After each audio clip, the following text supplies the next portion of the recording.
Welcome to today's discussion on blood vessels. This is coming from Blosson, chapter 20. We'll be covering all of 20.1, selected sections of 20.2, as well as selected sections of 20.6 on the developmental and fetal circulation. So let's get started on this information. This is going to also complement material that you've learned in some of the cardiovascular labs this semester. So blood vessels. We know that the heart is pumping blood out to the body through the systemic circulation and also to the lungs through the pulmonary circulation. But how does it get there? Right? As blood travels, it is being sent through a series of blood vessels. These blood vessels we're going to see come in three basic types. We're going to talk about arteries and arterials. Those share a lot of similarities. Arteries and arterials always travel away from the heart. We're going to talk about capillaries today.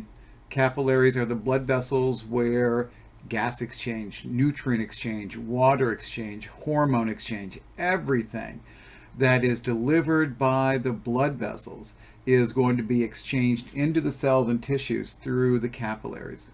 This is also where waste products are picked up. CO2 waste product gas is picked up, where leftover anything is picked up. And then finally, we're going to talk about venules, which are basically small veins. And these veins always travel back toward the heart. So that'll be our major discussion today. So let's get started here. And a lot of what we'll be doing today is comparing and contrasting. Comparing and contrasting arteries and veins and capillaries.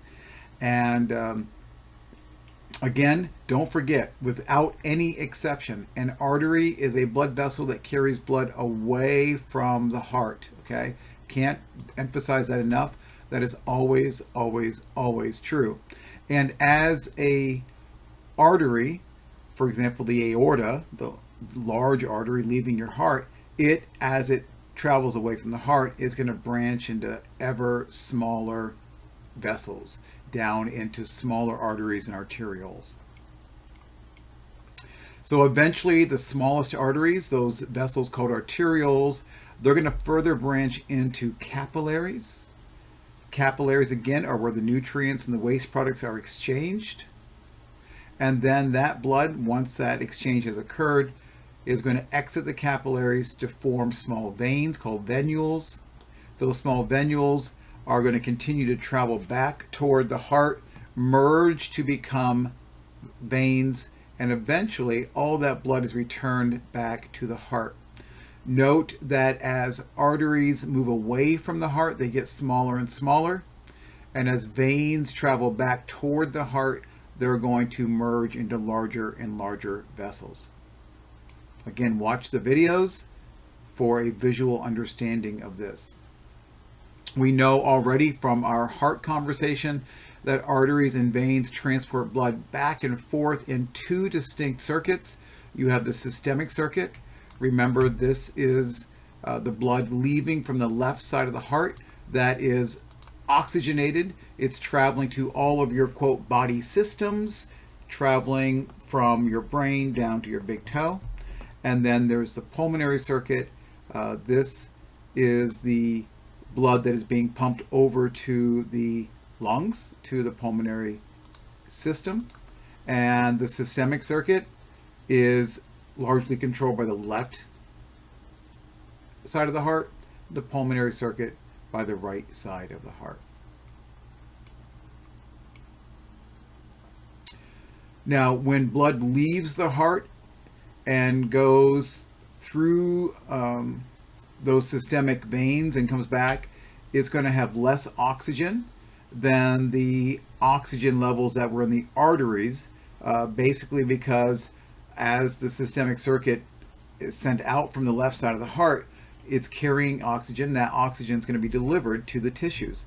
So the veins coming back in the systemic circuit are going to be lower in oxygenation, and that's why we color them as blue, right? The blue veins. Now, There is, however, an exception, and you'll see this in lab quite a bit. You'll see it again today, and that is in the pulmonary circuit, arteries actually carry blood that is lower in oxygen.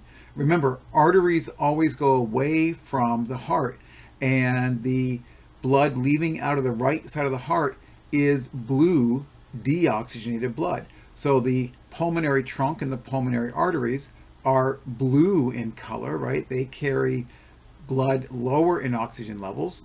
And then the blood that comes back from the lungs through the pulmonary veins, those are the red veins. So let's take a look at this diagram to kind of get a schematic idea of how all these vessels are working together. Again, this is just an idea. So we've got here the heart. We have, let's make this a little bit larger. We've got the right side of the heart. You recognize that this is the right side of the heart. Blood is coming in through the superior and inferior vena cava. This diagram doesn't show that detail, but we know that the blood is coming in through the vena cava, comes into the right atrium, goes down through the tricuspid valve, down into the right ventricle, and then is pumped out through the pulmonary valve into the pulmonary trunk. Now, that blood, clearly the lungs are not superior to the heart, but this is just a schematic. So the blood is now traveling, and notice that this is going away from the heart. So this is pulmonary arteries. That blood is going to go to the lungs. In the lungs, there's a vast network of capillaries. Notice the purple color. The purple color tells us that there's gas exchange going on. But notice we're going to go from blue blood, we're picking up oxygen, and we're going to leave the lungs as freshly oxygenated blood. Because the vessels are returning back to the heart, these are deemed pulmonary veins. So I want you to see that the pulmonary arteries and the pulmonary veins are, quote, flipped for the color. Most other arteries and veins, in fact, all of the arteries and veins in your body are going to be, quote, traditional color. The arteries will be red and the veins will be blue. Now this blood from the lungs is going to come back. It's going to travel into the left atrium. Remember, anatomically, there are two left pulmonary veins and two right pulmonary veins. All four of those veins dump the blood back into the left atrium. Left atrium going down through the bicuspid or the mitral valve, also called the left AV valve, down into the left ventricle. You know that that left ventricle is the side associated with the apex. You also know that the left ventricle is by far more muscular than the right side.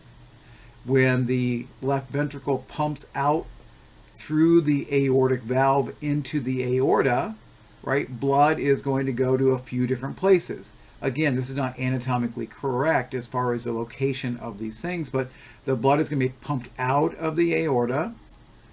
Some of that blood is going to go up to the brain. Some of that blood's going to go to the arms. It's going to go to the liver, right? It's going to go to the intestines. And all of this blood is rich in oxygen. And it's going to go to all the different cells and systems in your body. And again, we see it going down into the capillaries. Keep in mind, capillaries are microscopic. And recall the statistic that your body has 60,000 miles of blood vessels, and many of those 60,000 are actually capillaries.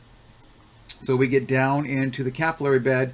We see the purple color, again indicating gas exchange. However, here, after the gas exchange, the blood leaves out small venules and merges back into larger veins. And we see this over and over and over, right? We see that in the systemic circuit, we go from red to blue.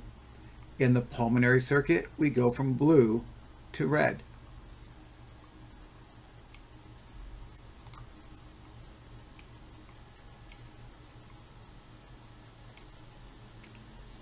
Quite a bit of this chapter is going to be comparing and contrasting arteries and veins. That will not only be the facts that I've already described, that is, arteries always go away from the heart, veins always come back toward the heart, but also we're going to be looking at the actual structural differences between arteries and veins. So we'll be listening for all of these comparison pros and cons, or compare and contrast sort of things. The exam for this unit will have a Venn diagram on it. You saw a Venn diagram on the nervous system exam where you were comparing and contrasting the sympathetic and the parasympathetic nervous systems, or the divisions of the autonomic nervous system. And on this exam, there'll be a similar Venn diagram where you'll be asked to identify if a fact is true only of arteries, only of veins, true of both, or true of neither. So we're listening for a lot of this comparison. As blood passes through vessels, it's passing through the lumen. Again, the lumen is the hollow passageway through which the blood flows. Here are some comparisons. Arteries have smaller lumens than veins. Arteries have smaller lumens than veins. Turn it around, veins have a larger lumen than arteries. Why is that? These facts are really not necessary to, quote, memorize. These are not going to be random facts. These are all going to make sense to you as we continue this conversation. And part of that is that, well, let's take a look. So we take a look at the artery on the left, a vein on the right. Let's look at them side by side. And you can see immediately, right, here's the lumen. I'm drawing around the lumen of the artery, and the lumen of the vein is much larger. Imagine that these are paired arteries and veins. Let's say this is the femoral artery, and this is the femoral vein. We will see that arteries and veins, the large ones, oftentimes travel side by side. Externally, they are about the same diameter. Okay, so if we look, the overall diameter of the artery, right, is about the same as the overall diameter of the vein, and yet they are structurally quite different. So we see that's one fact about the luminal size. Let's also take a look, just first glance, and I'll go through these details in a minute, but there are 3 layers that make up both arteries and veins. So arteries and veins are made up of 3 layers. There's the tunica externa, the tunica media, and the tunica intima. These 3 layers are found in both of these vessel types. But there are some differences in the features of these. What you'll see is that the tunica media is much, much thicker in the artery. Okay, much, much thicker in the artery. Over here in the vein, the tunica media is much thinner. Now, the tunica media is primarily composed of smooth muscle. So there is smooth muscle wrapped around all of your arteries and veins. And this smooth muscle layer is constricting and dilating. We've talked about vasoconstriction and vasodilation, for example, when you're scared, right? The blood vessels in your dermis are going to constrict, and you're going to become more pale in color, and that blood is going to be shunted to your muscles during that sympathetic surge. So we have also talked about how, for example, in parasympathetic moments, more blood flow goes to your digestive organs, right? More blood flow goes to your kidneys. So again, we know that the blood vessels are changing their diameter in response to needs of the body, which are directed largely by the autonomic nervous system. So this layer of muscle is what is constricting and dilating when those changes are made. So that's the tunica media. Media, middle, muscle. Easy to remember. The tunica intima is essentially the same. The tunica intima is the inside layer, right? And a portion of that tunica intima is the epithelial cells that you know about. Remember that all blood vessels and the inside of the heart are lined by a simple squamous epithelium referred to as the endothelium. Okay, so we have that endothelium, simple squamous epithelium lining the inside of the blood vessel. There is also, going back, what are all these yellow squiggles? In the tunica media, there are a lot of elastic fibers. So these yellow squiggles are representing the elastin proteins that are commonly found in arteries. Now that elastic protein is giving the artery some pulsing, some elasticity. We all know, and we'll talk about this in a few minutes, we know about pulse, right? If you take your fingers and you put them on the side of your neck, you're going to feel a pulse of your common carotid artery going up your neck. You can do this on the left or the right side. When you feel that pulsing, it is the artery that is expanding from the pressure of the blood as it's traveling up to your brain. So we recognize that arteries are more elastic. So they have a high percentage, or more, certainly more elastic capacity than veins. We won't see the significant elastic properties in veins in the tunica media. What else do we see? In the tunica externa. So like I said, the tunica intima is similar in both of these. They both have the endothelial layer on the inside. The tunica externa, the outer layer, is mostly connective tissue. And note something here, that is that it also contains nerves and blood vessels themselves. Is that interesting? Remember that blood vessels, arteries, veins are basically organs, right? They are collections of tissues, and they are classified as organs. And these smooth muscle cells need oxygen. And the fibroblasts that make up the connective tissue around the outside, man, they need oxygen too. So we shouldn't be surprised that there are blood vessels here. The blood that is traveling through your artery is not in the business of supplying nutrients and oxygen to the cells of the artery itself. Okay, the purpose of the blood passing through the artery is to be sent to a capillary bed far away. So the cells that are making up the artery need their own blood supply. So we see that. We see the red arteries, and we also see nerve endings. Those nerves are going to be the controls for the vasoconstriction and the vasodilation of the smooth muscle. The small nerve in the tunica externa are referred to as the nervi vasorum. Vasorum basically means of the vessel. So the nerves of the vessel, the nervi vasorum. And there's also the vasa vasorum, the vessels of the vessel. So the vasa vasorum refers to the blood vessels that are found within the blood vessel itself, right? The vessels of the vessels. If we look, the muscle layer is much thinner on the vein, and comparatively, there is more tunica externa on a vein. Okay, so compared to the amount of muscle, right, there is more tunica externa on a vein. So we oftentimes will say that the tunica media is thicker in the artery. Comparatively, the tunica externa is thicker in the veins. Histologically, what would you see? Let's again imagine that this is the femoral artery and the femoral vein. They're traveling side by side. What you see is that the artery, even in this cut section, the artery stays relatively intact. It is very muscular. It retains its circular shape as long as the cut was a truly transverse cut.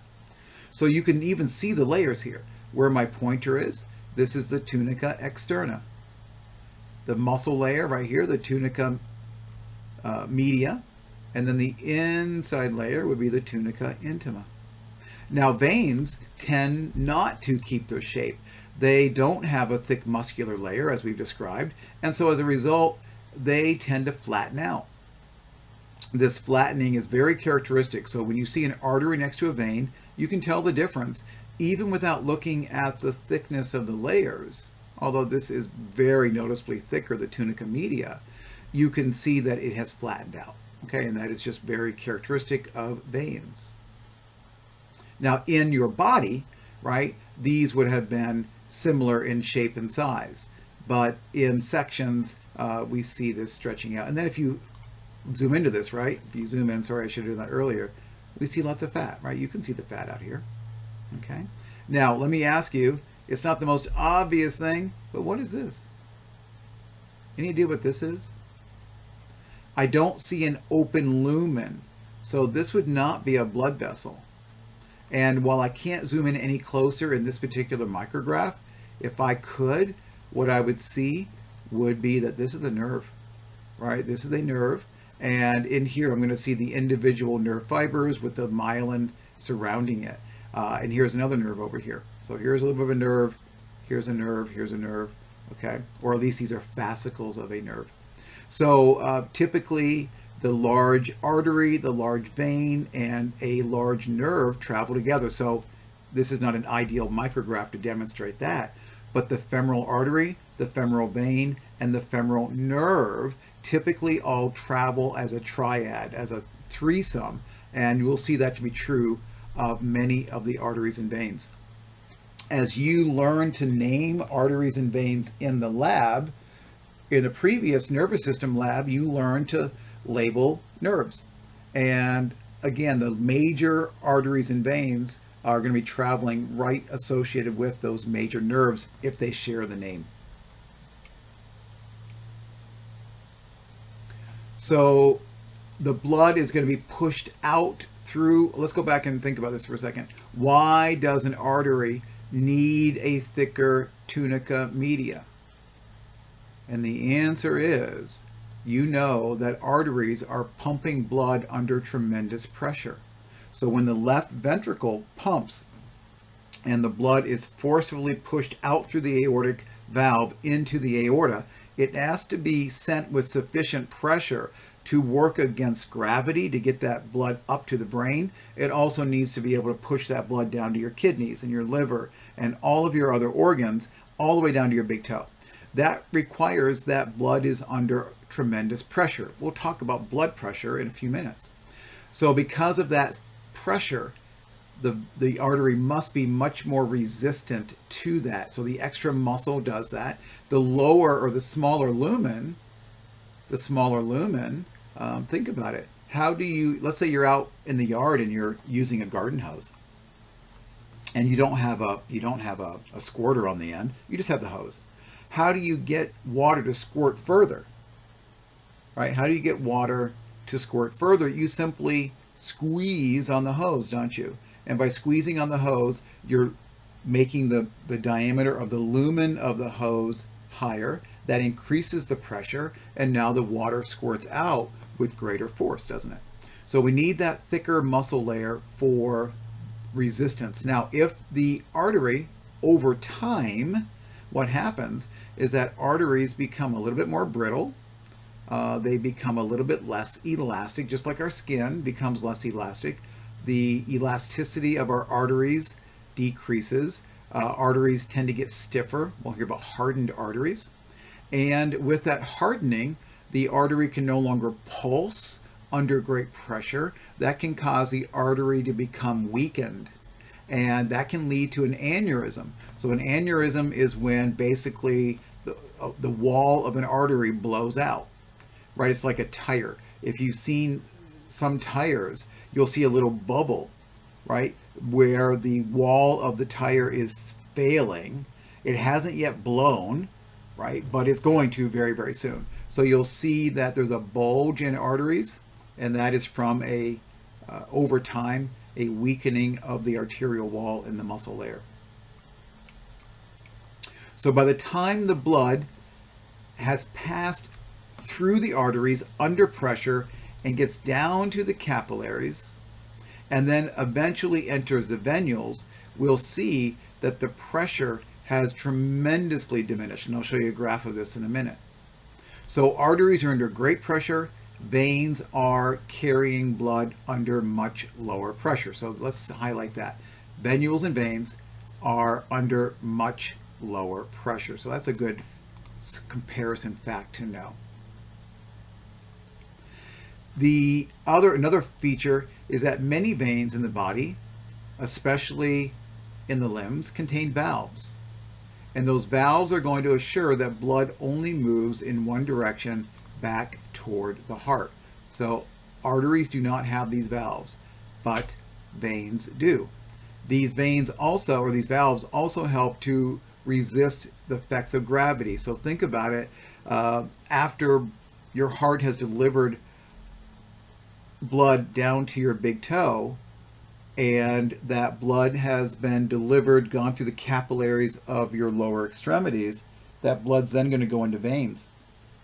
The veins aren't under high pressure. And if it weren't for these valves, then blood would pool, right? Would pool down in the ankles, which it happens, especially if there's some heart damage, and we'll talk about that. So again, this is what I just talked about with the vasa vasorum. Don't forget that the walls of the arteries and veins are composed of living cells, and they, like all cells, need oxygen, and they also need to get rid of their waste products. And so that's where the vasa vasorum, the vessels of the vessel, are critical.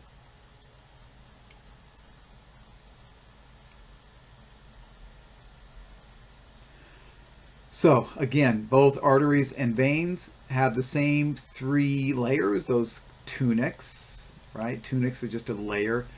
Think like the tunics are the layers. And tunics were names of garments worn by the ancient Romans. So tunic, tunica, layers, right? Garments. And if we go from the inside out, right, we have the tunica intima, the middle layer, the tunica media, which is that muscle layer, and then the tunica externa, the connective tissue layer.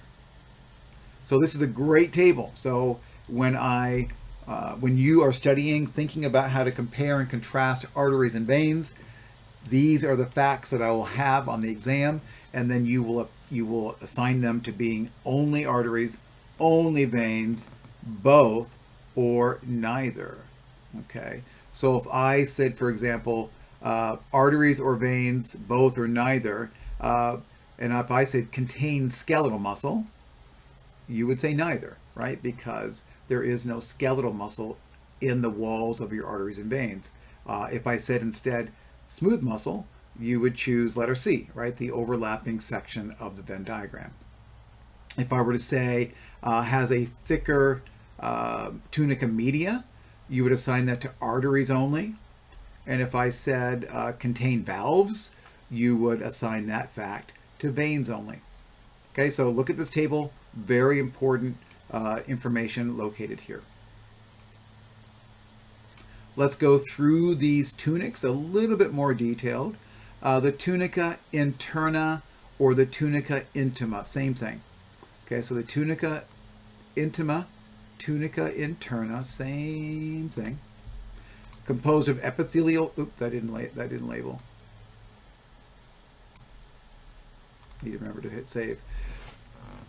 So the tunica intima, tunica interna, epithelial cells, right? And we've talked about that. That is that endothelial, that simple squamous epithelial layer. And there's also some connective tissue layers in this tunica intima. There it is, right?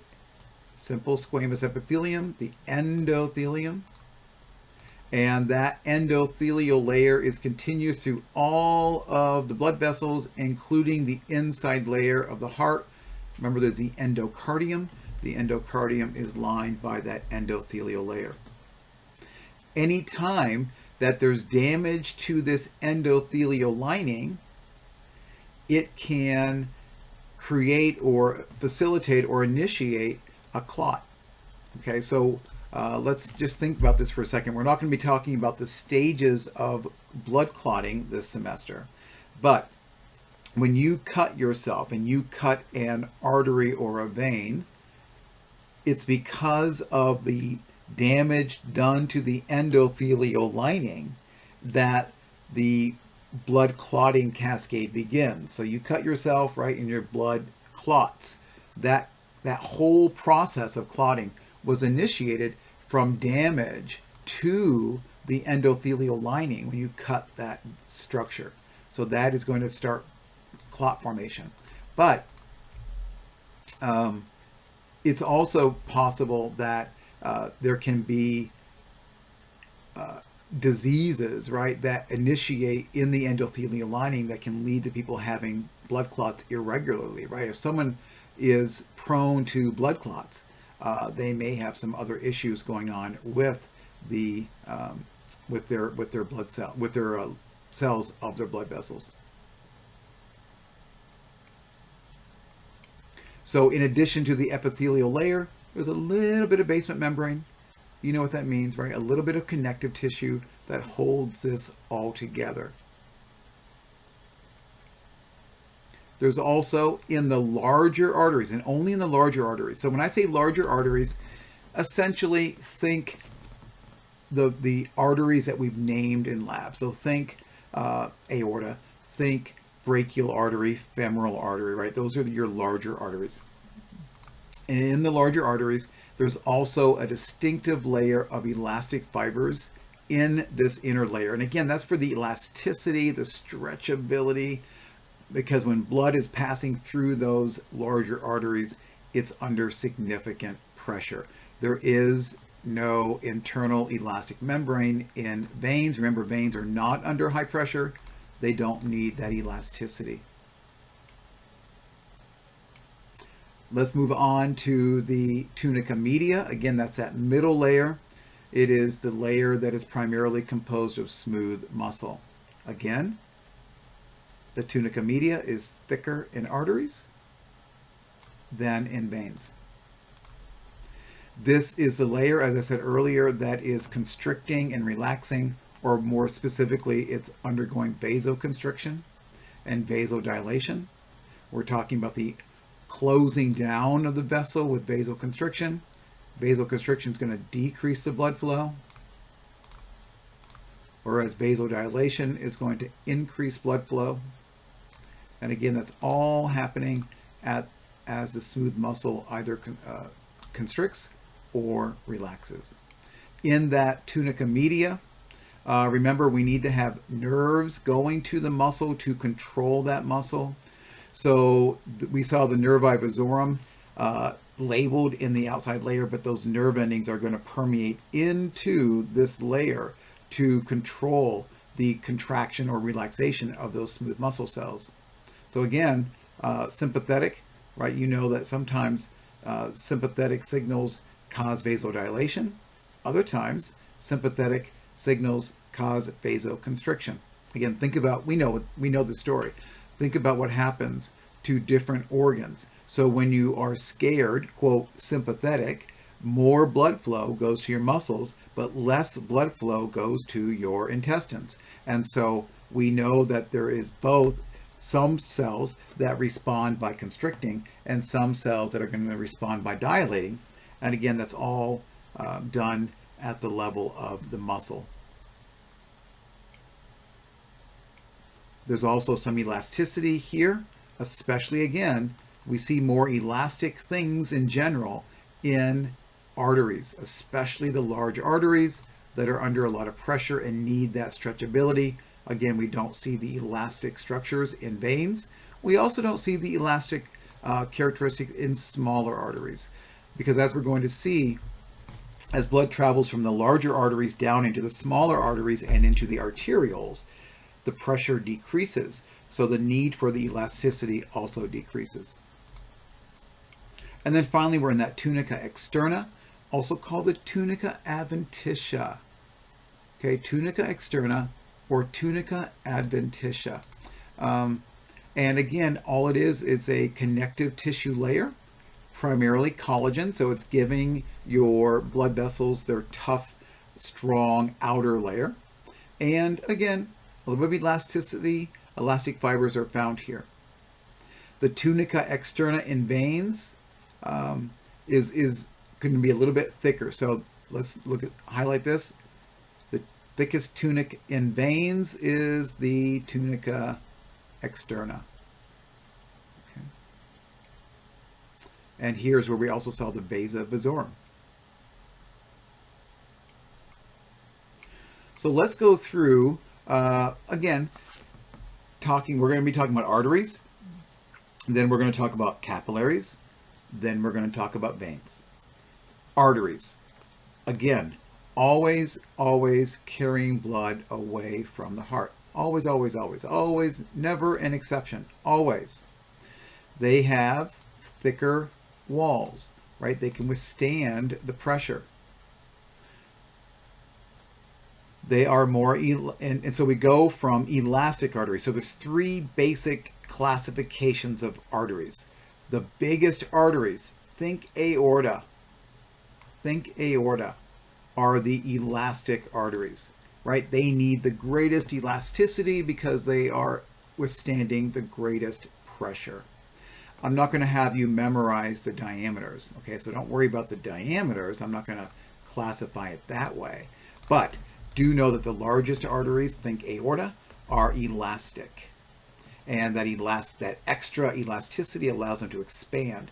Every time your left ventricle pumps and that blood goes up into the aorta, we don't get to see it, right? Because we don't see our aorta, but it's pulsing. It's expanding significantly. And if the arterial walls were rigid, they would not be able to expand and recoil. And that's going to change the resistance, right? That's going to increase your blood pressure. And over time, that leads to diseases of the vessels that can lead, like I said earlier, to aneurysms. Now, after you leave the elastic arteries, we now go to the conducting arteries. I would just say the conducting arteries, think of these as the named arteries. So the other named arteries, like the brachial, the femoral, the common iliac arteries, right? So think of your main arteries that are conducting the blood through the body as your conducting arteries. And let's compare these. So the elastic artery versus the muscular artery, and then the muscular arteries eventually go down to smaller branches called arterioles. The OLE on the end tells us that these are small. So the smallest arteries are the arterioles. Notice these are all arteries. They all are carrying blood away from the heart. It's simply how far away they are.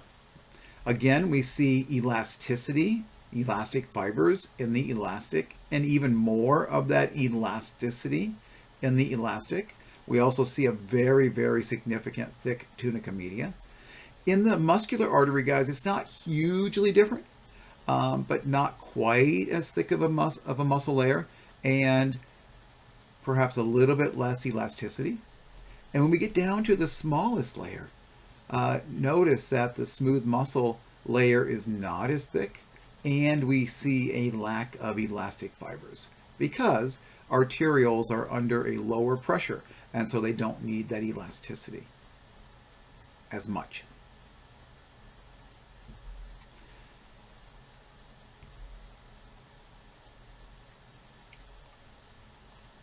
Again, don't worry about the size range for the different sized muscles or different sized arteries. Now, once we have gone through the elastic arteries and down through the muscular arteries, we're going to continue to distribute blood into the network of arterioles. So just think of these as branches. Make that pink as well. And the arterioles are just small arteries. Think of arterioles as microscopic. We're not naming arterioles in the body.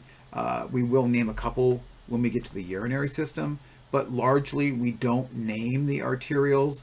They are just microscopic branches that lead eventually to the capillary. Arterioles have the same three tunics as larger arteries. Okay, so they're still arteries. They still share those same characteristics. We just see less elasticity, and we see a much thinner tunica media, right? Only a couple layers thick sometimes. Again, don't worry about the average diameter of these structures. And it's in the arterioles that most of the vasoconstriction and vasodilation that I've referred to happens. So the arterioles are most important in regulating both the resistance and the regulation of the blood pressure. So it wouldn't make much sense, would it, for the body to constrict down the aorta or to open up the aorta, right? We wouldn't want to restrict or open up the blood flow to the entire body. Instead, we want granular, discrete control. We want to be able to control the blood flow to the stomach while changing or having different blood flow perhaps to the kidney, or a different blood flow going to the liver.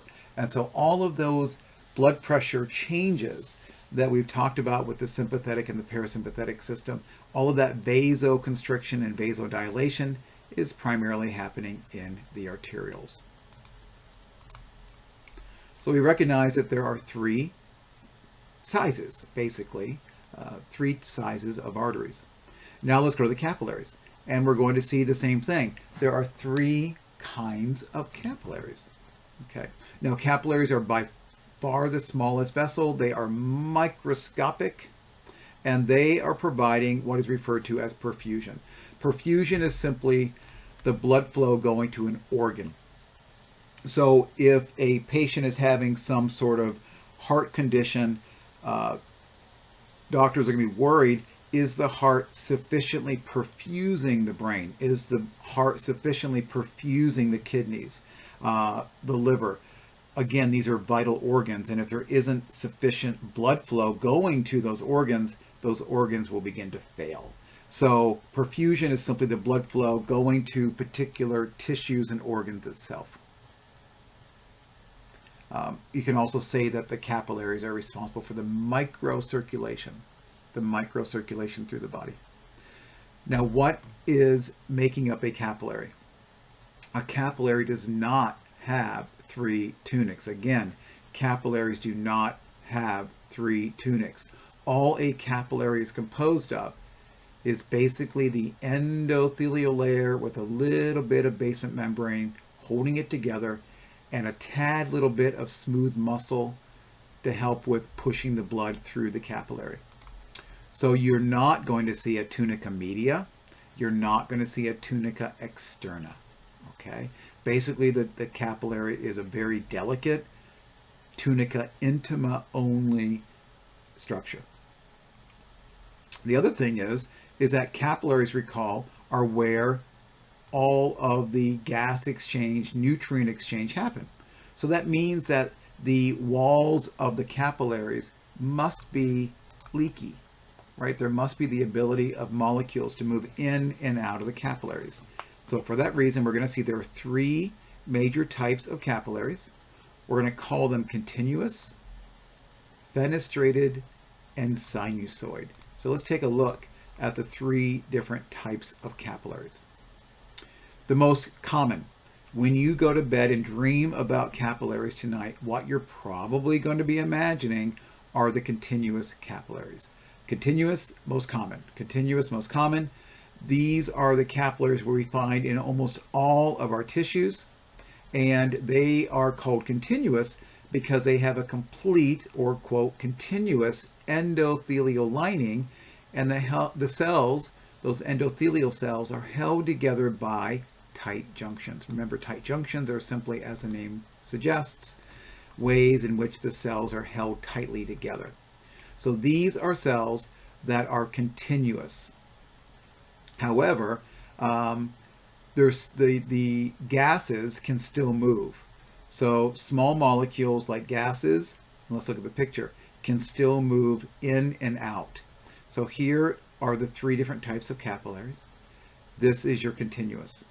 So we have these endothelial cells, right? They're part of that tunica intima and just a little bit of basement membrane to glue it all together. And the cells, as you can see, are held together. There's no gaps between them. Secondly, and I'll describe it down here in a moment, there are fenestrated capillaries. Fenestra, from the Latin, means windows. So these are capillaries with little holes in them, little windows. These fenestrations are allowing more movement, larger molecules to move in and out of the capillaries. We'll talk about where those are in a moment. And then finally, while we're here with the visuals, let's look at the sinusoid. This is a capillary. It looks like a bomb went off, doesn't it? It's completely wide open, gaping holes. The other name for sinusoid, the other term for sinusoid, and you might see this in other places, is discontinuous. So sometimes you'll see discontinuous to describe the sinusoid capillaries. So let's figure out where would we find fenestrated, right? These are the ones with the pores or those little openings in them. The cells are still held together by tight junctions, but there are these extra little openings. Make sure you are watching the videos. This video highlights one common place where one finds fenestrated capillaries, and that's in the glomerulus. We haven't talked about the kidney yet, but the glomerulus is the part of the kidney where all the filtration happens, where the kidneys are filtering your blood. So fenestrations allow for more permeability. They allow for more movement in and out. So where do we find these? We find them small intestine, right? Where you are absorbing nutrients. It makes sense. Just imagine, if you will, that the nutrients that your small intestine are absorbing are kind of big. And so those molecules need little holes in which to pass through to get into the bloodstream. So small intestine, as I just mentioned, in the kidney, specifically in the glomerulus structure. And you also find fenestrated capillaries associated with some of the endocrine structures or the endocrine glands. And hormones, which are released and oftentimes received by these endocrine structures, hormones, just think of them as being large molecules. And so we need larger openings for the exchange of the hormones in and out of the bloodstream. That makes sense, right? That we would see fenestrations, small intestine, kidneys, and around endocrine structures. Where, however, would you need these sinusoid capillaries or these discontinuous capillaries? They're the least common, okay? They are the least common, but they have an incomplete basement membrane and they have extensive gaps, right? So we've got extensive gaps and an incomplete basement membrane. So these huge openings, let's think about where they're found. We're going to find these discontinuous capillaries, again, in some of the endocrine glands, okay? Again, just think large amounts and large hormones coming and going in and out of these glands. But the other places are as follows: the liver and the spleen. Recall that blood cells are, red blood cells are basically broken down and removed from the blood. So after a red blood cell has been floating around for 120 days or so, it starts to get degraded and it's going to travel to the liver and spleen to be recycled. So we have to have a way of getting those big old red blood cells out of the capillaries. So we need these big gaping spaces. Why do you think there would be sinusoid capillaries in bone marrow? And I hope you remember that all blood cells, red cells and white cells, are made in the bone marrow and must enter into the bloodstream. So how do we get those blood cells into the bloodstream? Right, those capillaries in the bone marrow must have large gaping sections, and lymph nodes as well. Lymph nodes are carrying a lot of lymphocytes, and we want to have the ability to filter large things, those lymphocytes, in and out of the blood. So those are the places where you find the sinusoid capillaries. To me, it makes sense once you just think about these locations. Okay, so we've talked about 3 different types of capillaries. Let's now talk about capillary beds themselves. Capillaries don't exist as single little structures. They exist as clusters called a capillary bed. And a capillary bed is composed of somewhere between 10 and 100 capillaries, all clustered together. Remember that capillaries, let's just use this diagram for a second to look at this. Capillaries, blood is coming into the capillary bed. It's coming in under pressure, but not really, really high pressure, because if blood were to go into a capillary bed under high pressure, what do you think would happen? Remember, capillaries don't have the tunica media and the tunica externa. So if blood came rushing into a capillary bed, that tunica intima, that very thin layer, would be blown out, wouldn't it? So we need to make sure we're regulating the blood pressure going into a capillary bed.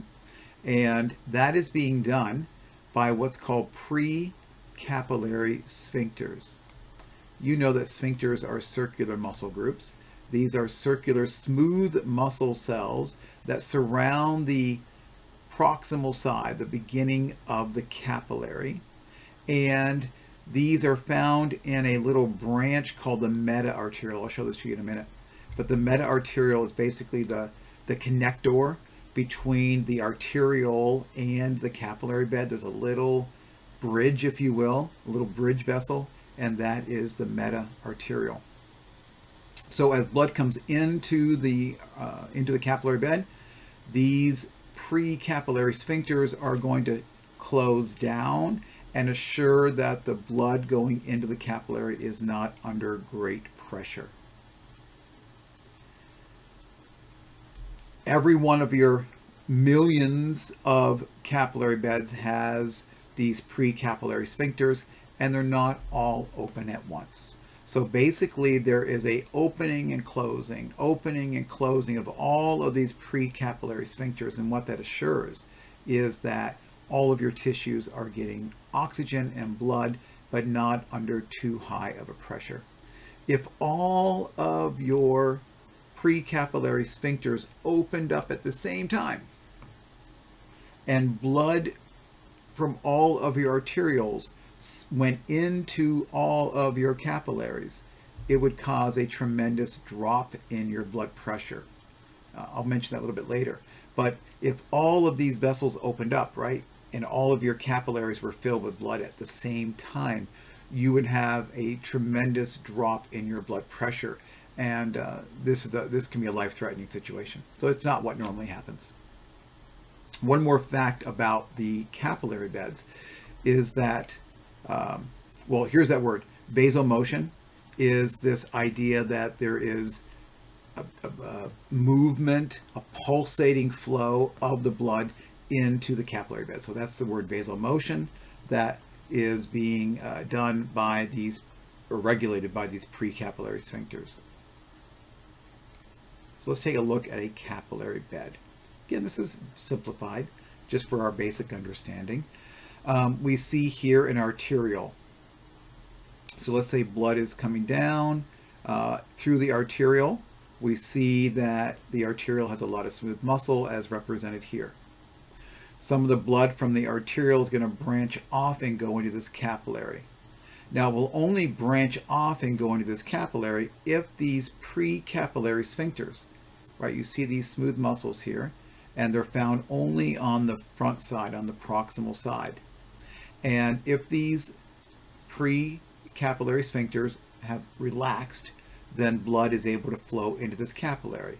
Thinking back to vasomotion, if these pre-capillary sphincters were closed down, then blood would not be able to enter into this capillary, and blood would continue further down the arterial and go perhaps to the next capillary bed. So blood is going to come into the capillary bed. Again, the pressure of it is being regulated and lowered by all of these pre-capillary sphincters that we see on the proximal side.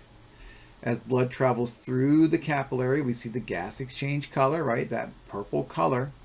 And then eventually, after we've dropped off the oxygen, nutrients, water, hormones, and everything else, then we're going to continue out of the capillary through and to a venule, a small vein. Down the center of the capillary bed, there is a larger branch, a larger structure referred to as the thoroughfare channel. The thoroughfare channel. So gas exchange really is happening up here in these, quote, true capillaries. And then there is the opportunity for blood to go right through the thoroughfare channel, really not being involved with gas exchange through here. So this purple color I kind of wish was not here, but instead was represented up here in the true capillaries. There are also examples of anastomoses. An anastomosis is basically a connection. And so there are examples in your body where arteries or arterials are connected over to your venous side without gas exchange, right? Without a significant capillary bed.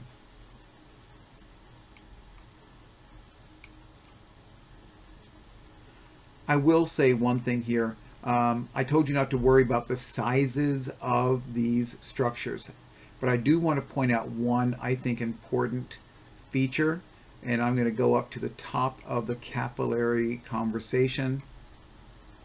Okay, and let's see if there's a number in here somewhere, and I don't see it, so let me just go ahead and add it over here as a fact. Okay, so I'm just going to add it over here, and that is red blood cells, and you'll learn this in your blood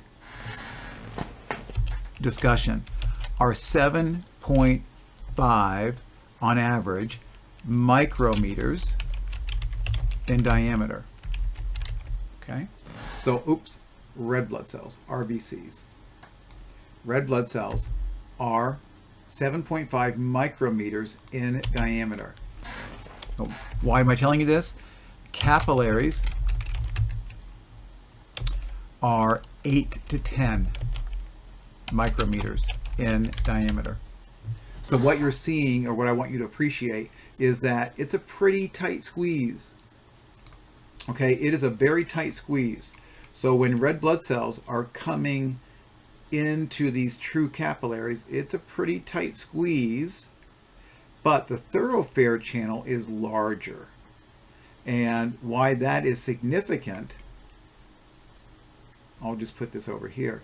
The thoroughfare channel, why is it larger? And that is because white blood cells are larger.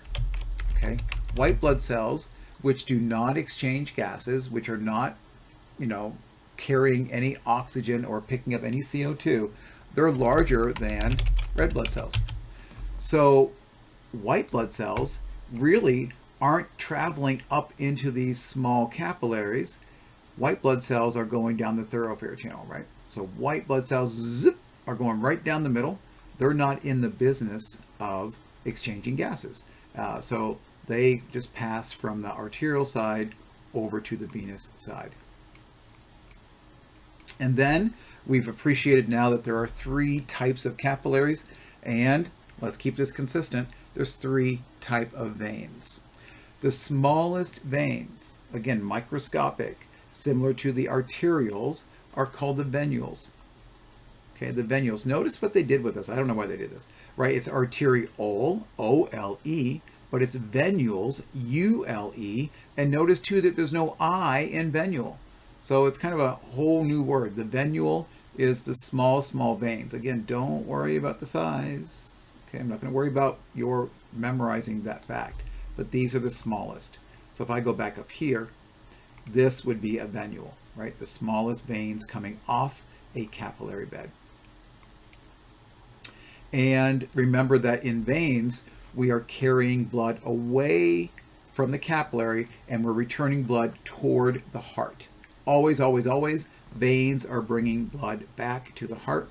Venules, right? These are veins. They're going to have all 3 layers. So we're going to once again see that there is the tunica intima with the endothelium.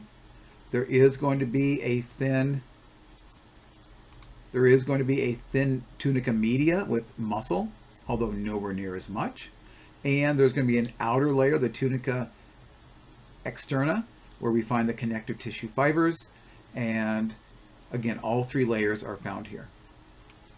Veins. As the venules move away, they're going to eventually merge into veins. When I say the word vein, I want you to think this is sort of equivalent to the middle-sized arteries. So these are the named arteries that you've named in lab. So the brachial vein, I think I just said arteries, but the brachial vein, the femoral vein, right?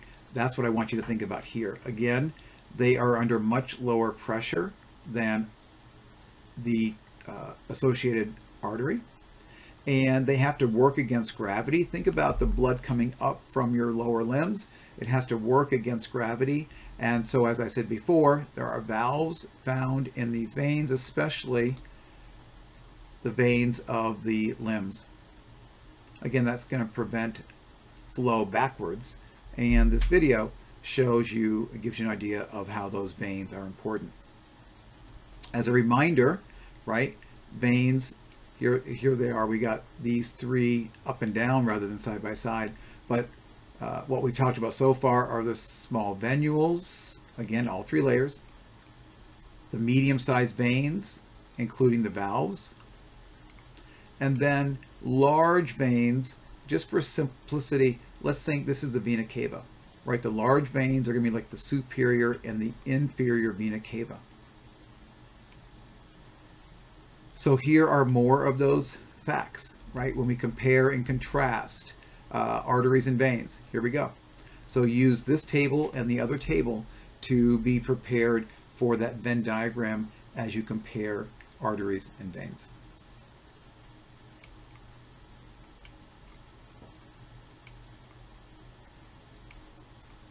So what can go wrong here? Just so you're aware, these valves can become defective that are in the veins. And if the valves become defective, that means that they're not keeping blood moving in one direction, and blood can now go in the opposite direction. This is going to lead to a pooling of the blood, but it also leads to increased pressure on the vein. Remember, veins are not very muscular. They're not very strong. And so the vein stretches out. And this leads to varicose veins.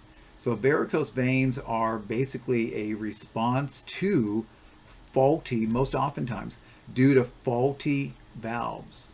And the valves can go bad from overuse, and there are definitely some risk factors for varicose veins. Those who are obese. During pregnancy, varicose veins are more commonly to be developed, and people who stand for a long time. So think, for example, a cashier or someone who's just on their feet and isn't moving very much. They are more prone to these valves becoming damaged and the progression of varicose veins. Notice how the vein is kind of swelling out here as well. Now, how can you support this? You can elevate your feet. You can use support hose. So some people have socks that are quite, they're very strong with a lot of elasticity to them, and they're support stockings, and these can also help with the detail or the defective valves. But once they're defective, they're not going to get better. And oftentimes these varicose veins are removed because this can lead to a throbbing, painful, itchy sensation. So you'll see around town, right, there are vein clinics. And these vein clinics, what they do basically is go in and destroy these varicose veins, relieving the pressure and pain and itchiness, but also increasing they're taken out for cosmetic reasons, right? Because varicose veins, let's face it, are not very pretty, right? In your body, if I were to ask you right now, where is most of the blood in your body? Is it in your arteries or in your veins? I guess it would be very reasonable, or your capillaries. You might think that the blood is equally distributed between your arteries and your veins, but that's just not true. About 2/3 of all of your blood is in your veins at any one time, okay? I'm going to say 2/3, 64%. So about 2/3 of your blood at any one time is sitting in your veins. Remember, your veins are, they've got larger lumen, right? And then when you're exercising, that extra blood has a place to go, right? It has a place to go to supply blood to the rest of the body. So let's just take a look at this. Your blood, 84% of it is in your systemic circuit. Only 9% of your total blood volume is in the pulmonary circuit. I think that makes sense. 7% of your blood is in your heart right now. These are numbers at rest. And then of your systemic circulation, 64%, again, about 2/3 of your blood is sitting in your veins. And in the pulmonary circuit, again, we see a greater percentage in the pulmonary veins compared to the pulmonary arteries. Don't worry about the other numbers, and don't worry about the specific percentages. Just know this one. About 2/3 of your blood at any one time is sitting in your veins. We call that extra blood your venous reserve.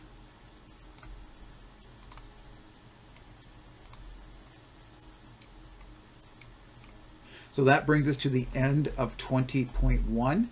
We're going to head over to 20.2, and I've already blued out a couple of sections that are not important, so bear with me as I introduce this. Now, what we're going to focus on here for a moment.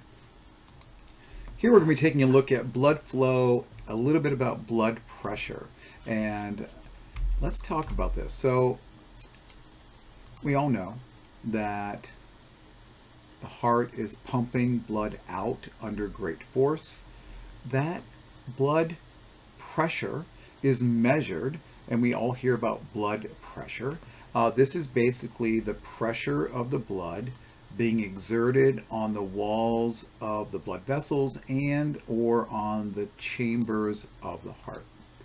And as we talked about, if the blood pressure is too high, right, it can begin to cause issues with that muscle layer of the artery. And if over time the artery becomes stiffer, less elastic, that ability to resist that pressure decreases, and that can lead to problems. Especially, don't necessarily think about the large vessels, that's a problem there, but it's especially a problem, high blood pressure is especially a problem in smaller vessels. And you may have heard that blood pressure is called the silent killer. And one of the organs that is very, very sensitive to high blood pressure are the kidneys. So a lot of people end up having kidney damage, significant kidney damage and renal failure from a lifetime of high blood pressure. In fact, let's think about that for a second. Remember that the kidney has those fenestrated capillaries with the little holes. What do you think happens to those little holes if the kidney is under high blood pressure? And you've correctly thought, those little holes are going to get bigger, right? Those little fenestrations are going to get blown open. And over time, the kidney capillaries start looking like sinusoidal or discontinuous capillaries. Once that happens, the capillaries don't repair themselves, and the kidneys are no longer effective in filtering the blood. So high blood pressure over time can blow out the kidneys, right, and lead to renal failure. And I've just described to you the mechanism by that. Another place where doctors will oftentimes see the evidence of high blood pressure. Let me ask you this. What doctor have you probably been to where the doctor actually is able to see your capillaries? Right? We don't normally see capillaries. But what medical professional actually directly looks at your capillaries? And oftentimes can be a person who can diagnose high blood pressure even if the person's not aware of it. And the answer is an optometrist, right? An ophthalmologist or an optometrist, when they look with the scope into your eye, they're looking back on your retina. And the retina, there's a whole network of blood vessels back there as well. And if a person has chronic high blood pressure, then they'll see those capillaries in the retina in the back of the eye blown out, right? And it's a sign that the person has undiagnosed high blood pressure. Okay, so high blood pressure. We've all heard of blood pressure. You have it done. You can measure your blood pressure in any number of places. Typically, we see it done on the brachial artery, but you can also measure your blood pressure using a small device around your radial artery, around your wrist. People have little home kits. They just put it around their wrist. You've been maybe to Walgreens and you see that they have a little machine through which you put your wrist. That cuff comes around and can measure your blood pressure there.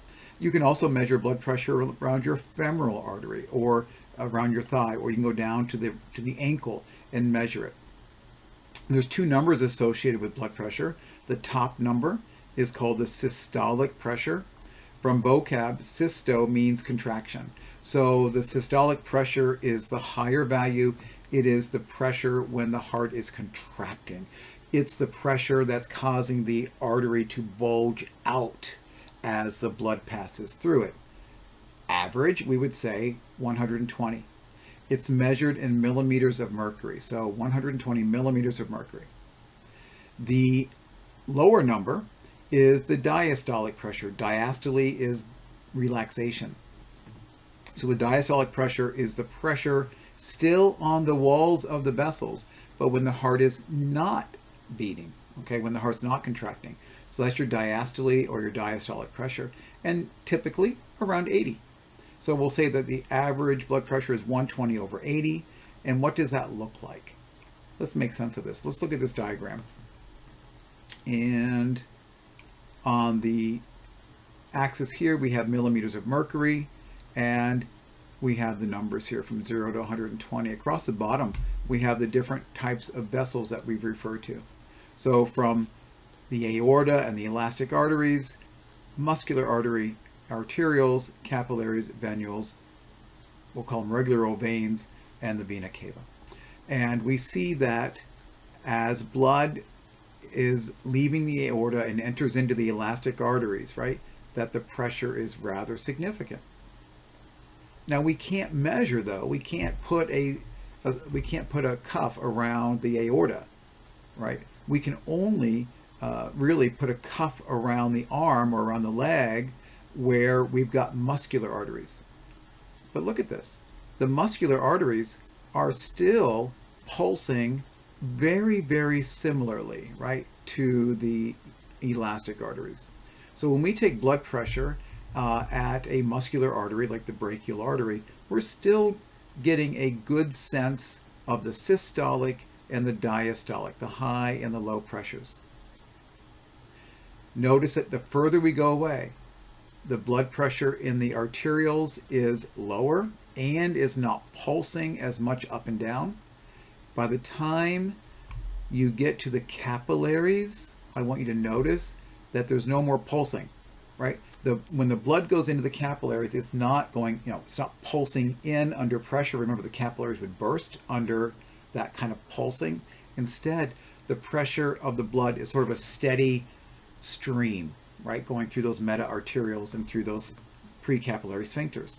So when we get to the capillaries, the pressure is much, much lower, right, somewhere around 40 millimeters of mercury. As the blood passes through the capillary, it continues to drop off pressure. By the time blood leaves the capillaries, man, it has really dropped off, right? We're down here at about 15 or so millimeters of mercury. And then as blood continues through the venules and the veins, notice the pressure continues to drop. And by the time blood returns to your heart, essentially, there is no pressure at all. Remember, I talked about in the heart section that the heart is a pump. And as a pump, it is both pushing blood out, but it's also sucking blood back in. So the vena cava, blood is returning to the heart, not because there's pressure in the vessel, but because the heart is essentially sucking that blood back in because the heart is a pump.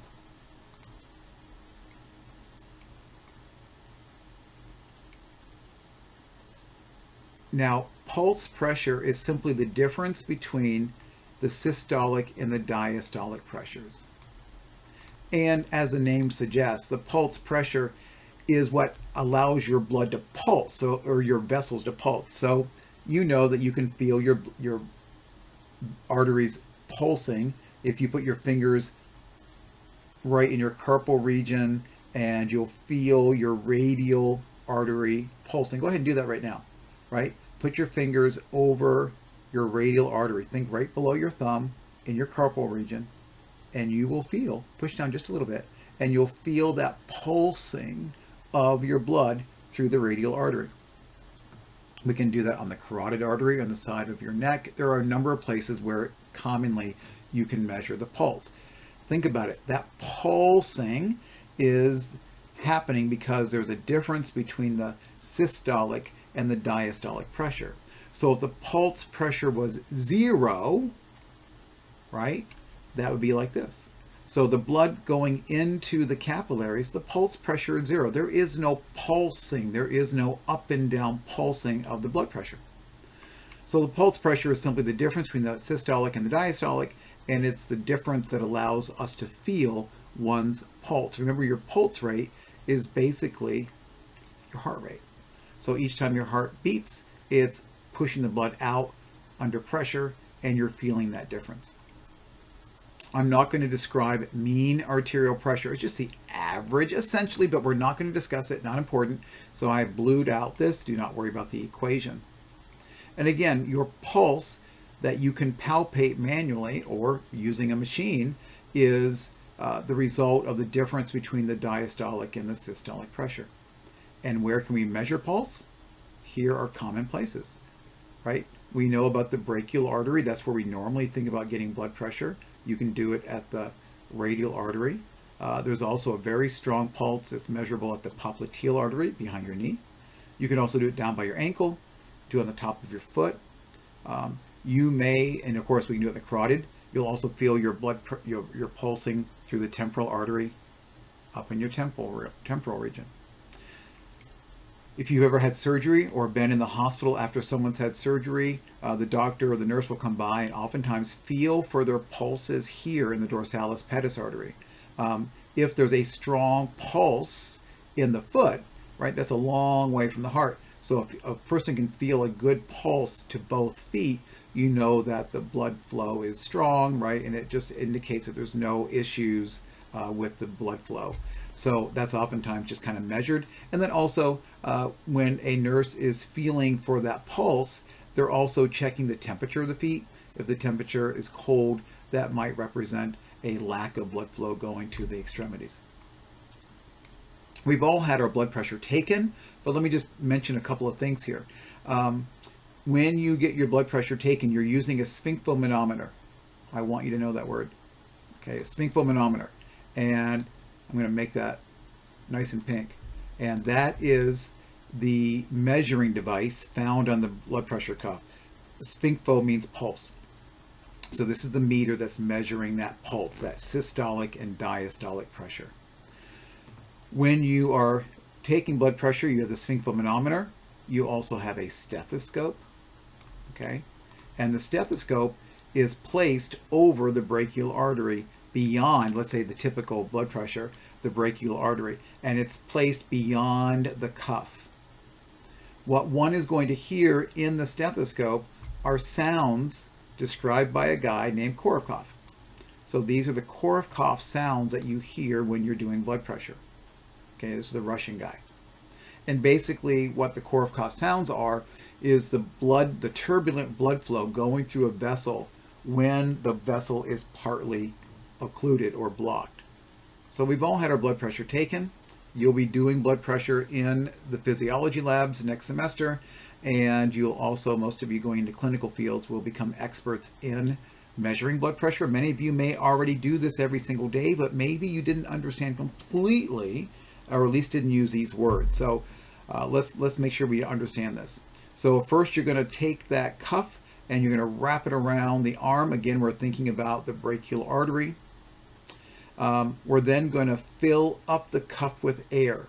And what you're doing when you do that is you are blocking off the flow of blood in the patient's arm, specifically through the brachial artery. You then take the stethoscope, put it down in the antecubital region, we know where that is, and then slowly release the pressure, the air in the cuff, while listening to the Korofkov sounds. Okay, now let's figure out what's going on here using this graph. So here is the normal pulsing of the blood, right? About 120 over 80. 120 over 80. This is the pressure going through the brachial artery. You've just put the cuff on, and you've increased the pressure of the cuff to a point that's above the systolic pressure. So basically what you've done is you have shut down the artery, and the cuff is closing the flow of blood. When the pressure of the cuff is greater than the blood pressure, the blood is blocked. There's no blood moving through the brachial artery. That's why you don't want to leave a blood pressure cuff on for very long. You want to pump it up and do this quickly, because you're actually, blocking the blood flow down to the arm. While the blood flow is blocked, there are no sounds heard in the stethoscope. You see a flat line here, no sounds. As you slowly release the pressure, at some point, the clinician will hear a faint sound. That first sound of Korokov right here represents the systolic pressure. So the first sound you hear as you lower the pressure on the cuff, that's the first sound of Korokov, and that is recorded as the systolic pressure. As you continue to release the pressure, you continue to hear the Korokov sounds. But then, when the cuff pressure drops below the diastolic pressure, the blood flow is now restored. And as the blood flow is restored, you no longer hear that turbulent sound of the blood. The last sound that you hear, the last sound of Korokov, is recorded as the diastolic pressure. So the first sound is the systolic, the last sound is the diastolic pressure. So that's what you're measuring in, or when you're doing blood pressure.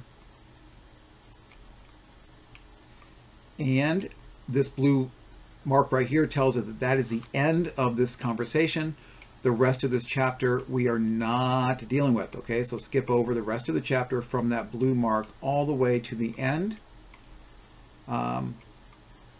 And I will show you that at the end. Oh, I want to come back to that. I do want to say this. So we're going to skip everything up until this point, okay? So we're going to, between these two blue areas, we're skipping all of this, okay? So let me go here. Sorry. Forgot there's that little section down there that I do want to talk about. So everything between the blue sections, we will skip. But come on down here, and I do want to mention this very important idea, and that is the skeletal muscle pump. I already showed you the graph that showed that by the time blood gets into your veins and the pressure has decreased, and we've talked about how the heart is pulling the blood back because it's a pump. But there's a couple other things that are also contributing to the flow of blood back to the heart. We've also mentioned the valves. So the valves are there so that as blood does return back to the heart, think about your lower leg, that the blood can't go backwards as long as the valves are healthy. But there's also what we refer to as the skeletal muscle pump. Okay, the skeletal muscle pump. So I want you to think that as blood is returning up your leg, every time you walk, you're contracting your gastrocnemius and your soleus muscles. And as you squeeze those muscles, it's also contributing to the return of blood. And then it goes up, the valve stops it from going backwards. Remember I told you that people who are sedentary, who stand in one place a lot, are more prone to having valve problems and varicose veins because they're not pumping their muscles. So if you're not walking very much, but you're standing a lot, you are not assisting with the return of blood, and those vessels, those veins begin to swell and lose their shape, and the valves have problems. So we look at the picture here, right? So here's a normal situation. As you contract your muscles, it's pushing the blood, okay? Pushing the blood up through the valves. Again, if you're not moving much, then you're not contributing to this movement of the blood, especially in your lower limbs. Now, the other skeletal muscle pump that is actually also involved is your diaphragm. As you breathe, you're actually helping to change the pressures, and that pressure change actually assists the heart in returning blood back to your heart. This is why deep breathing is important, right? So what can one do for their heart? They can move, right? Moving. It doesn't have to be fancy, but just moving, exercising, just walking is so important for your heart because you're actually helping the blood return back to the heart. And then breathe deeply. When you're walking, you're probably breathing a little bit more deeply than you normally do, or simply once a couple times a day, just stop and just for a minute, focus on breathing more deeply. All of that's going to help return blood back to your heart. But what happens to a person who isn't moving, isn't exercising, and doesn't normally breathe deeply? Do you agree that the heart is having to work harder, right? The heart is having to work harder to suck the blood back. Well, what happens to any muscle that you work harder, right? When we work a muscle harder, it gets bigger. And you might want larger biceps brachii because you're working them and you want a larger muscle, but you do not want a larger heart. If the heart is having to chronically work harder to suck the blood back because you're not moving, your skeletal muscle pump is not being activated, you're not breathing deeply, and your heart is going to become hypertrophic. It's going to actually grow thicker and bigger to help pull that blood back. The problem is a large heart is not as efficient. So a large heart, remember your heart's about the size of your fist. And if your heart becomes larger, when it contracts, it's not able to push the blood out with as great a force. And so over time, right, and this is that respiratory pump. So this is the diaphragm, right, that's helping also to bring blood back to your heart. So do take a look at these two sections, just respiratory pump and the skeletal muscle pump. Okay, so that's kind of down there a little ways.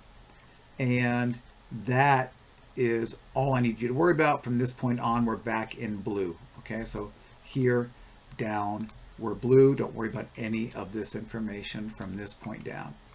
So we get down to the end of the chapter. Let's see which questions can you answer. You can answer number 1. And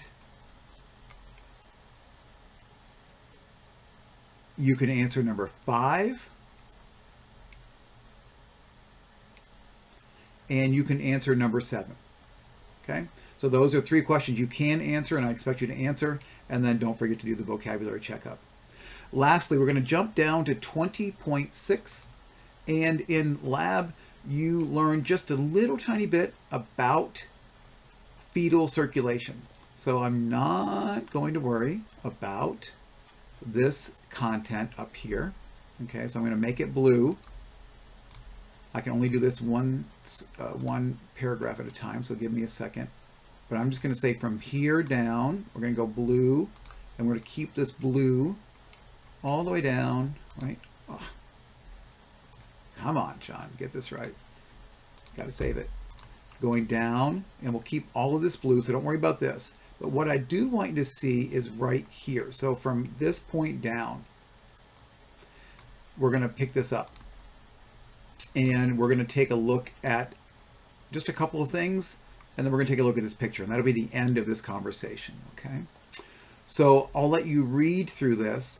Let me go down to the picture and discuss this with you. So let's think about this for a moment. During fetal development, when the baby is in the uterus, how does baby get its oxygen? And I think we all know that there's the placenta. The placenta is basically a vascular bridge between the mother's circulation and the baby's circulation. And that there are vessels that travel through the umbilical cord, and that is carrying blood, nutrients, oxygen, everything, right, to the baby.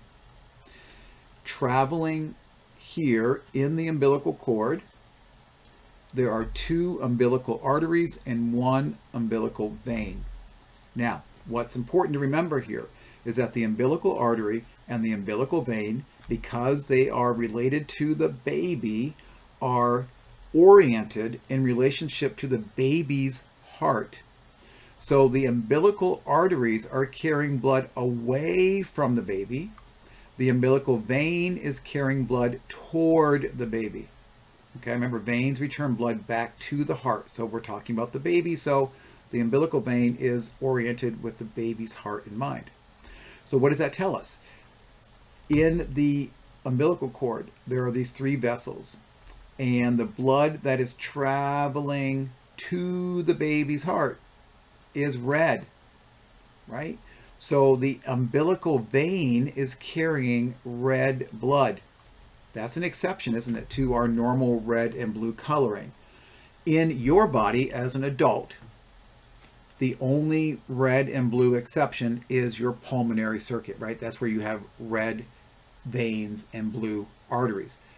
But in your lifetime, you have also dealt with this exception in that your umbilical vein and your umbilical arteries were also flipped in their color. So the red blood is going to come up and merge into the inferior vena cava of the baby. You know that blood is going into the right side of the heart. The picture is showing this blood is kind of purplish because this red blood that's coming to the baby is mixing with the blue blood, right? That's also coming in from the baby's circulation. So the blood in the heart of the baby is kind of a, quote, purplish blood, if we use that that idea. So it's a blood with a little bit less oxygen in it than your blood, for example. Now, remember that the fetal lungs are not yet working, right? The lungs are not expanding. The lungs are not oxygenating the blood.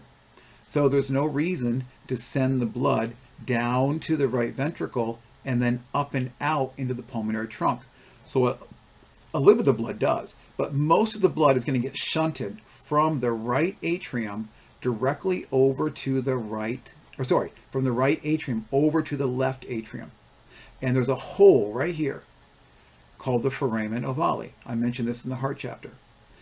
So the foramen ovale is the opening. It's oval shaped and it goes from the right side to the left side. Now remember, when blood goes to the left side of the heart, it's going to go down to the left ventricle, and now this blood is going to be pumped out the baby's aorta, sending this oxygenated blood all over the place. Okay. Now remember that most of the blood gets shunted from the right atrium to the left atrium through the foramen ovale. Some blood does go down to the right ventricle. That blood goes up through the pulmonary valve and into the pulmonary trunk. Again, there's really no reason to send the blood over to the lungs. There's another shortcut right here called the ductus arteriosus, and it is a shortcut that shunts more blood from the pulmonary trunk directly into the aorta.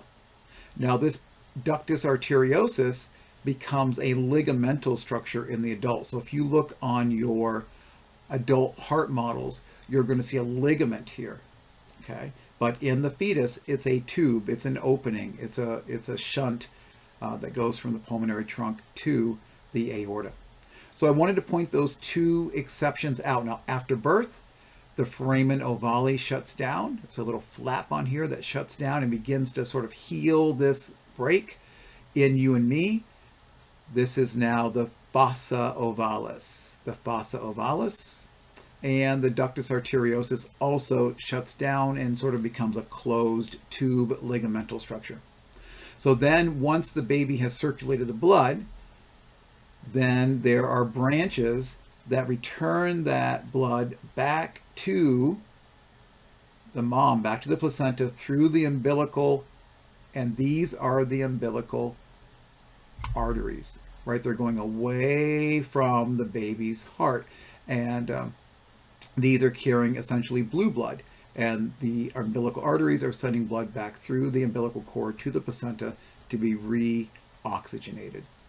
So we'll stop that conversation there, okay? And that's the end of this little section. And those two words that I just talked about, the foramen ovale and the ductus arteriosus, are mentioned here. And in the adult heart, let me just make sure that you get this, we have the fossa ovalis that is formed in the adult, and in the ductus arteriosus becomes the ductus, or sorry, the ligamentum arteriosum. Okay, so that's the structure that you see in the adult. And that brings us to the end of this chapter, the end of this presentation. The questions that you can answer are number 2, number 3, number 4, and the vocabulary. So don't worry about question number 1.